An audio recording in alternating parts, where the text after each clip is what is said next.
So I've taken some flack. I've taken some flack for Notre Dame, but I will give credit where credit is due. You win 10 games by like an average of 33 points per game. Certainly earns you a spot in the college football playoff.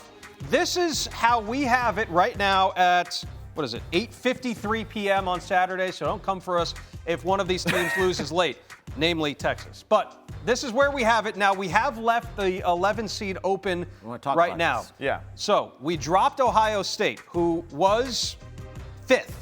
Right. Fifth. Yeah, they're where in Georgia the most is. recent. Yeah, they're where Georgia is now. We dropped them 4 spots to number 9. Right. That was really the biggest movement here of the day.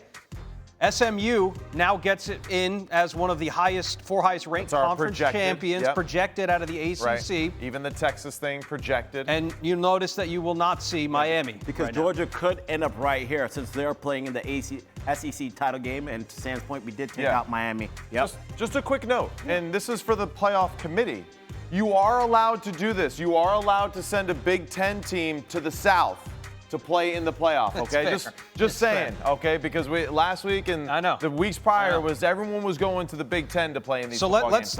Let's fill in this 11th spot here. These are the teams that are currently out. And we've already set up our first team out and our second team out. And currently, right now, from what we see it on the College Football Show, we have Alabama as our first team out, and then South Carolina as our second team out. So either one of those can get into that 11th spot. So how do you feel? Because you're over here kicking. We got 2 SEC teams, I know. But I personally feel like Alabama gets in there. I like that pick by you, and I can see why. South Carolina lost to Alabama in the head-to-head. They lost to Ole Miss in the head-to-head, but still, I think that South Carolina is the better football team than those two at the current moment. But that's just me, and you know me. Like, I'm always going to favor the SEC, but I think South Carolina is playing really good football. And I think a lot of these teams wouldn't want to see a South Carolina football team. But Alabama did close out the season strong. Jalen Milroe threw for over 200, ran for over 100. They did. When they are playing their best ball, they are a great football team, and that is the Alabama that South Carolina saw, which is why I think it will be tough for the committee not to put Alabama where they are. Now, more recently, they've taken care of business, South Carolina. More recently, I still can't forget about Oklahoma. So that also just weighs heavy on my mind. Obviously, I don't know if you mentioned it, but Alabama has the head-to-head over South Carolina. But I'm with you. I think that the committee does value how you play. Recency over the month of November. Is that a word, Sam?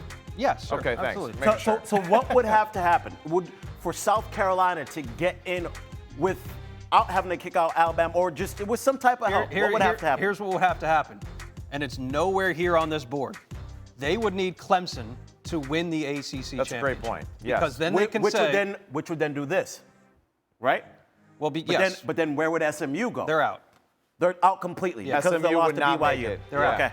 Okay. They would be one of those teams with, even though one loss to a BYU football team, which if they would have kept winning and kept their that would have been a good win for them.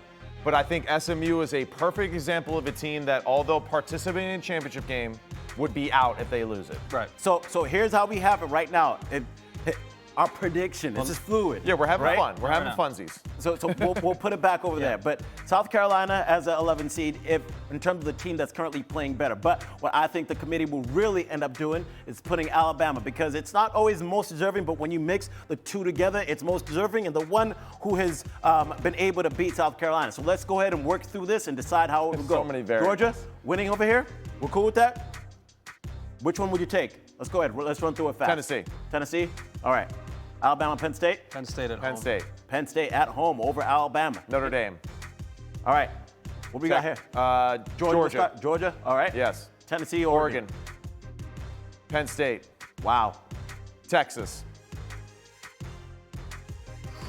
Tough one. Oregon. Tejas. I think that's the national championship a lot of people had at the start of the year. So and it just ends up falling that way, and that's how it always it just sets itself up. How much different does it look than a week ago? Well, I don't think it'll look anything like this. I know, but a week ago when we did the same thing, I'm like, I already forgot how we had Who's our winner? We might have had Alabama in the championship a week ago. It's a toss-up. You pick, Scoop. I'm gonna go. Now you got to pick Texas.